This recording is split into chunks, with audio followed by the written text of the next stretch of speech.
An inspiring, influential woman, Florence Kelley worked as a social reformer throughout the midst of her life and worked to gain rights for women and children during the Progressive Era.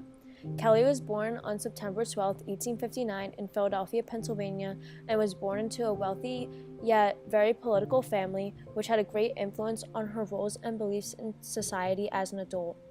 Most importantly, women's rights movements and the abolition were greatly discussed in her household, which inspired her future works and accomplishments. She attended Cornell University, but because of several health problems and conditions, she was only capable of receiving her bachelor's degree in 1882. She then studied literature abroad in Germany and Switzerland and took part in social reform programs. She then moved back to the United States and began to find work and realized that she wanted to stand up for the working women and children in the U.S. In 1891, Florence Kelley moved to Chicago and became a member of Jane Addams' Hull House and became one of the most determined, dedicated workers there. 1 year later, she became a factory inspector and special agent for the Illinois Bureau of Labor Statistics. In 1892, Kelley conducted parallel investigations into slum conditions in Chicago and into sweatshops in the tenements. The investigations showed harsh work environments for women and children, which led her to propose a sentiment limiting the work of women to only 8 hours a day. By 1893, she was appointed to Illinois' Chief of Factory Inspection and made several impacts that affected working women and children.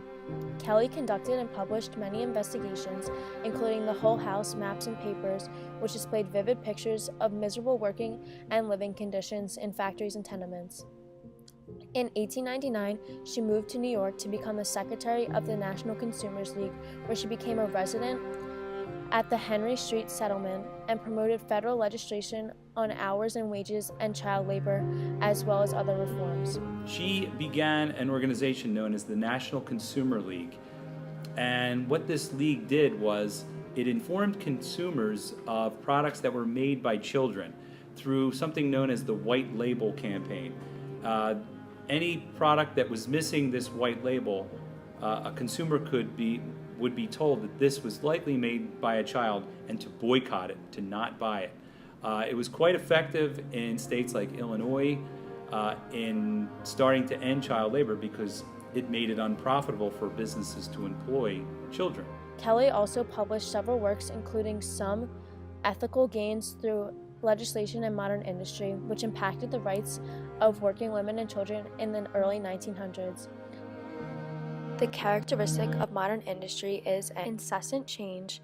As old processes are abandoned, new dangers, new injurious influences constantly arise, and new powers of controlling them. Kelley's biggest accomplishment was organizing the New York Child Labor Committee and founding the National Child Labor Committee in 1904. Kelley's works and efforts throughout her life led to great change in society for lower-class children and women. Florence Kelley was a vigorous, dynamic person whose method of approach was a head-on attack. Her voice was rich, clear, and commanding. Unfortunately, she died at age 73 in 1932 due to a long, painful illness. Her great works during the Progressive Era will never be forgotten.